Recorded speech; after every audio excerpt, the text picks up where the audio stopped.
नमस्कार, आप देख रहे हैं मरुधर बुलेटिन और मैं हूं आपके साथ रमेश मेघवाल। आज हमारे साथ जो शख्सियत मौजूद है वो है सुमित जी कालिया। और सुमित जी कालिया के बारे में आपको बता दूं, इस बार जनता ने, गुलाबपुरा की जनता ने चेयरमैन की जो ताजपोशी की है वो एक युवा चेहरे के रूप में की है। तो हम इनसे जानेंगे कि किन किन मुद्दों को लेकर ये चुनाव मैदान में आए थे और गुलाबपुरा नगर पालिका की क्या ऐसी समस्या है जिनको अब ये 5 साल में दूर करेंगे। तो सबसे पहले तो सुमित जी, हमारे चैनल में आपका स्वागत है। धन्यवाद। सुमित जी, एक युवा चेयरमैन के रूप में गुलाबपुरा की जनता ने आपको चुना है। जाहिर सी बात है कि आपसे बहुत उम्मीदें हैं। तो जब आप प्रचार प्रसार में जाते थे, जनता के बीच में जाते थे, तो क्या क्या जनता ने आपको समस्याएं बताई और बड़े मुद्दे गुलाबपुरा के क्या बताए? पहले तो गुलाबपुरा की जनता को धन्यवाद जिन्होंने कांग्रेस का बोर्ड बनवाया। मैं कई मुद्दों पर चुनाव लड़ा। पार्षद का चुनाव पहला चुनाव था मेरा। हम जनता के बीच में गए, उनसे बातचीत करी, तो जनता ने बहुत सी समस्याएं बताई कि हमारे बीपीएल कार्ड नहीं बन रहे हैं, मजदूर कार्ड नहीं बन रहे हैं, राशन नहीं आ पा रहा है। वो दिखता काम जो पिछली बोर्ड ने कराया तो उससे जनता को कोई फायदा नहीं हुआ। तो उन मुद्दों को लेकर उनको आश्वस्त किया हमने कि ये सारा काम जब कांग्रेस का बोर्ड बन जाएगा तो हम पूरा करवाएंगे। बिल्कुल, जैसा कि आपने वादा किया था कि कड़ी से कड़ी जुड़ेगी तो विकास भी होंगे। तो कड़ियां तो जनता ने जोड़ी है। राज्य में आपकी कांग्रेस की सरकार है और अब कांग्रेस के रूप में आपको यहाँ से जनता ने चुना है, तो अब किस प्रकार आप खड़े उतरेंगे? देखिए, रोड, नालियां, लाइटें, ये मूलभूत सुविधाएं तो रेगुलर चलती रहेगी। इसको मैं मेरी नजर में विकास नहीं कहूंगा। मैं विकास जो कहूंगा कि या तो गुलाबपुरा में सीवरेज ट्रीटमेंट प्लांट आए, बस स्टैंड नहीं है यहाँ पर तो बस स्टैंड बन पाए। राजस्थान सरकार, माननीय मुख्यमंत्री महोदय अगर हमें सरकारी कॉलेज यहाँ दे, सरकारी स्कूल दे, टाउन हॉल की व्यवस्था हो, बसों का आवागमन चालू हो जाए। साथ ही ठीक है, रेलवे का काम तो भारत सरकार का है, फिर भी हम मुख्यमंत्री जी से, हमारे प्रभारी मंत्री जिले के रघु जी शर्मा जी से हम बातचीत करेंगे कि भाई यहाँ पर रेलों का भी ठहराव हो। ये बड़े प्रोजेक्ट अभी मेरे विचार में आए हैं, तो इन पे हम सरकार से बात करके यहाँ पर घोषणाएं कराएंगे और उनको 5 साल के अंदर कंप्लीट करवाएंगे। सुमित जी, जैसे कि कांग्रेस के रूप में बोर्ड बना है, तो आपके साथ में जो पार्षद आपके विपक्ष में है, जैसे भाजपा से निर्दलीय भी है, किस प्रकार से, क्या उनके साथ कोई भेदभाव रहेगा या फिर उनको विकास की इस कड़ी के अंदर साथ लेकर चलोगे? जो बीजेपी से जीते हुए हैं उनके वार्डों का विकास भी उतना ही होगा जितना कांग्रेस के पार्षद जीते हुए हैं उन वार्डों से। कहीं भी किसी भी तरह का भेदभाव नहीं रहेगा, क्योंकि गुलाबपुरा हमारा अपना है, पराया नहीं है। और गुलाबपुरा वासियों की अपेक्षाएं बहुत है हमारे बोर्ड से, कांग्रेस बोर्ड से, तो हम इसको पूर्ण करेंगे। बिल्कुल, जहाँ विकास की बात आती है तो वहाँ भ्रष्टाचार जो होता है वो साथ ही पर होता है। आपके इस नगर पालिका में भ्रष्टाचार को खत्म करने के लिए आपके क्या प्रयास रहेंगे? ईओ और अधिकारी मुझसे मिलने आए थे, तो आते ही मेरा पहला शब्द उनसे ये था कि कमीशन खोरी बंद कर दें। थोड़ा सा अधिकारी हिचकिचाए, पर उन्होंने इस बात को माना और कमीशन खोरी, भ्रष्टाचार 100% तौर पे गुलाबपुरा में बंद होगी।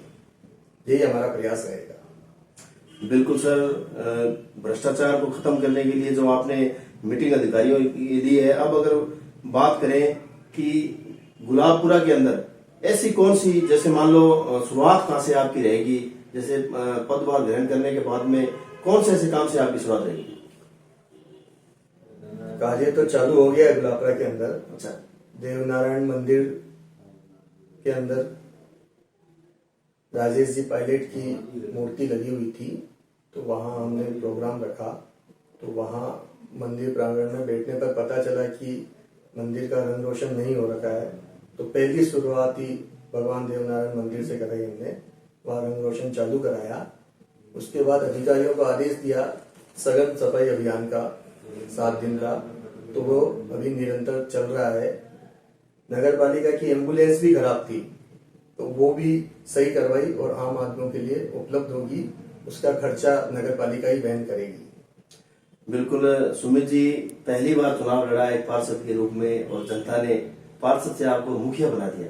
और अक्सर हम देखते हैं आपको फेसबुक के माध्यम से, जो कांग्रेस पार्टी के बड़े दिग्गज नेता है गहलोत जी के साथ भी आपकी तस्वीरें देखने को मिली है और भी नेताओं के साथ देखने को मिली है। तो ये दौड़ अब कहां तक रहेगी अभी? ऐसा कुछ विचार नहीं किया है। जनता का स्नेह प्यार प्रेम मिला, वो वोट में कन्वर्ट हुआ, हमारे पार्षद जीत के आए और मुझे मुखिया बनाया। तो आगे का विचार नहीं करना है। अभी सिर्फ और सिर्फ गुलाबपुरा का उद्धार विकास कैसे हो सके, सरकारी योजनाओं का लाभ आम आदमी को कैसे मिल सके, इसी पे दिमाग लगाया जाएगा। बिल्कुल सुमित जी, क्या क्या चुनौतियों का सामना भी आपको करना पड़ सकता है? ऐसी कोई बड़ी चुनौती, जैसे मान लो युवा होने के नाते जैसी बात है, विकास की इस दौड़ में चुनौतियों का भी सामना करना पड़ेगा, वो क्या रहेगी? विपक्ष का काम करेगा, हम भ्रष्टाचार करेंगे नहीं, कमीशनखोरी बंद रहेगा।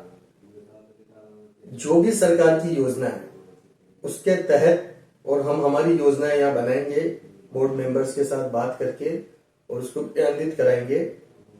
तो विपक्ष को भी साथ लेके चलेंगे और उनको भी साथ देना चाहिए। ठीक है, हमारी जो कमियां हैं वो विपक्ष को हमें बताए, तो हमारा और कार्य का सुदृढ़ीकरण होगा। यही हमारे विचार।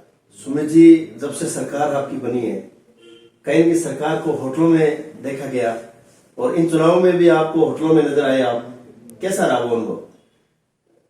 ये सिस्टम पार्टियों का अच्छा है। इससे क्या है कि वार्ड मेंबर आपस में मिलजुल कर बातचीत करते हैं, एक दूसरे को समझते हैं। हमें 10-12 दिन मिले, जब मोबाइल भी सही नहीं थे, तो अभी जरिया बातचीत करने का ही था, तो मिलनसारिता बढ़ी। तो अच्छी परिपाटी है, झगड़ा नहीं होना चाहिए। और मेरा बोर्ड जो आया है उसमें सब मैच्योर पर्सन है, तो उसका भी हमें फायदा मिलेगा। तो सुमित जी, बात करें विकास की, तो विकास के अलावा जो यहाँ पर हिंदुस्तान जिंक एक बहुत बड़ा विकास का स्रोत है, आप विकास की जो धारा है वो यहाँ पर उसके माध्यम से मजबूत कर सकते हैं। और कहेंगे देखो, जो भी मान लो जो फैक्ट्रियां होती है, ये बड़े बड़े प्लांट है, तो सत्ता के साथ चलना ही पड़ता है। तो किस प्रकार से यहाँ हिंदुस्तान जिंक से जुड़कर आप विकास का एक नए आयाम स्थापित करेंगे? हिंदुस्तान जिंक के एडमिनिस्ट्रेशन से बैठ के बातचीत करेंगे। कुछ गुलाबपुरा के बुजुर्ग, हम बोर्ड मेंबर मिलकर उनसे रिक्वेस्ट करेंगे कि हमारे लोकल जितने भी बेरोजगार हैं, तो अधिक से अधिक संख्या में उनको रोजगार दें। साथ एलएनजे ग्रुप की मयूर मिल, उनसे भी हम संपर्क करेंगे, उनसे भी हम रिक्वेस्ट करेंगे। आपसी सामंजस्य बिठा के हम लोग यहाँ बेरोजगारी को खत्म करेंगे। बिल्कुल सुमित साहब, एक चीज जो हमने देखी है यहाँ पर, कुछ ऐसे वार्ड है जो जैसे मयूर मिल है या ऐसे मान लो उनकी जो कई वार्ड उनके टच में है, तो वहां पर देखिए कि जो स्थिति है बहुत ही ज्यादा खराब नजर आ रही है। आपने भी शायद दौरा किया होगा वहां पर, तो मतलब उस स्थिति को सही करने के लिए क्या प्रयास रहेंगे आप? देखिए, वार्डों की जो स्थितियां वो बहुत ही खराब है। मैंने तो सोचा था कि भाई आरामदायक सीट मिलेगी, पर यहाँ तो बहुत काम करना पड़ेगा। पिछले बोर्ड ने कुछ भी काम नहीं किया, सिर्फ दिखावा किया है। तो उस स्थिति में कुछ वार्डों के अंदर जो बीजेपी के पार्षद जीते हैं, पर हम लोग उसको इस ढंग से नहीं देखेंगे। वहां पर भी उतना ही विकास होगा जहां कांग्रेस के पार्षद जीते हैं। और वहां तो अभी मूलभूत सुविधाएं भी नहीं है, उनको पहले पूरा करेंगे, फिर जो भी अदर एक्टिविटीज रहेगी उनकी ओर आगे बढ़ेंगे। सुमित जी, अब अंतिम सवाल हमारा आपसे यही रहेगा कि जाते जाते आप जो ये ताजपोशी है, जनता ने आपको इस नगर पालिका का मुखिया चुना है, तो आप जनता को क्या संदेश देना चाहेंगे और जीत का जो श्रेय है वो आप किसे देंगे? ये ताजपोशी शब्द आपके लिए है, मेरे लिए तो सेवा का मौका मिला है।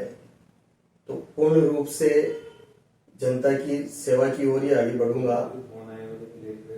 और जनता से यही कहूंगा, गुलाबपुरा की जनता से, कि आप अपना व्यापार करें, जो मजदूरी कर रहे हैं वे मजदूरी करें, और गुलाबपुरा को स्वच्छ रखें और भय मुक्त रहें और भ्रष्टाचार मुक्त करने के लिए वो मेरी जिम्मेदारी है। शुक्रिया। तो ये थे हमारे साथ नवनिर्वाचित गुलाबपुरा के चेयरमैन सुमित जी काल्या। सुमित जी का कहना है कि आज राजस्थान में कांग्रेस की सरकार है